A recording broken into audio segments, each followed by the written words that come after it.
Hi, welcome back to the special edition of Hannity. All throughout the Russia collusion investigation, the media has done a great disservice to you, the American people, using their platform, their powerful platforms, just to attack the president. They didn't dig for the truth. Here with reaction, former White House press secretary Sean Spicer. Yeah, look, I don't know how you did that job. I don't know how Sarah Sanders does the job. I would not be able to do that job. It would be entertaining for about a day, and it wouldn't end well.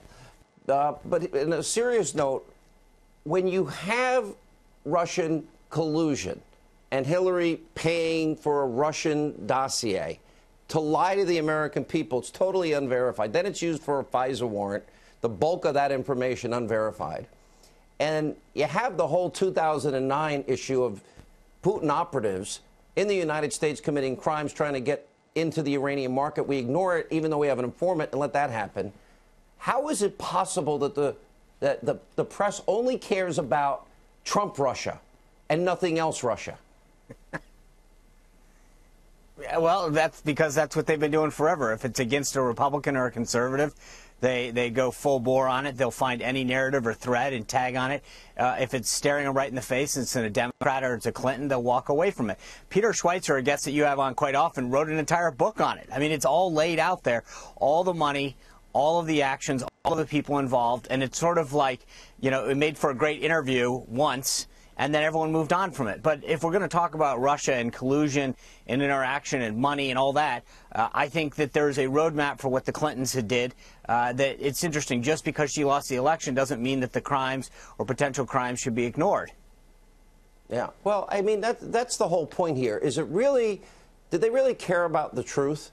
Or is it that they only care about the narrative that hurts the president?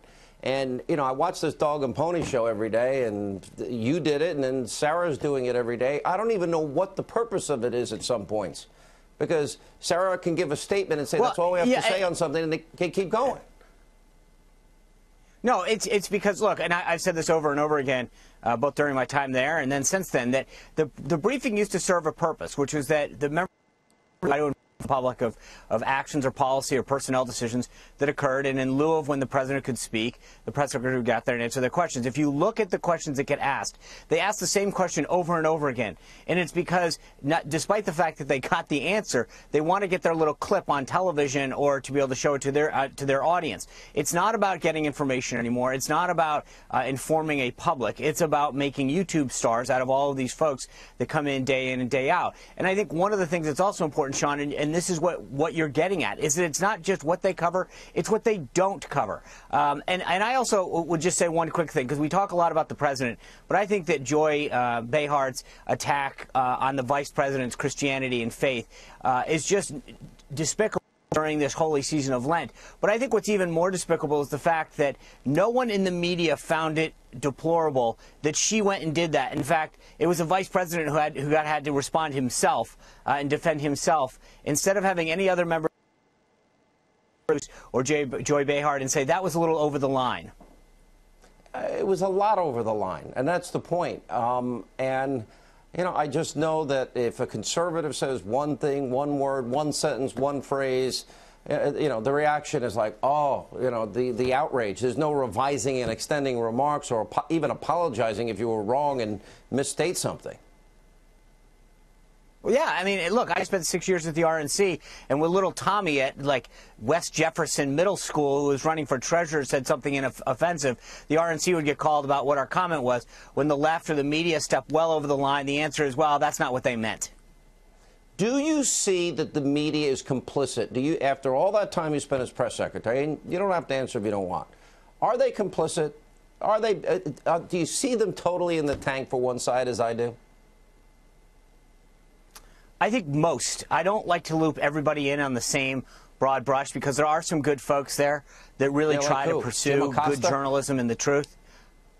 No, but I think there are some that I will enumerate in my book that's coming out, and I think that's what they should be praised. But there are folks you just mentioned who's more interested in getting clips and clicks and becoming a star. But when was the last time that Jim Acosta broke any news? his entire career is made out of the exchanges and the yelling that he has and the level of obnoxious that he reaches to, as opposed to the news that he breaks and the information that he shares. All right, Sean Spicer, thank you. We appreciate it.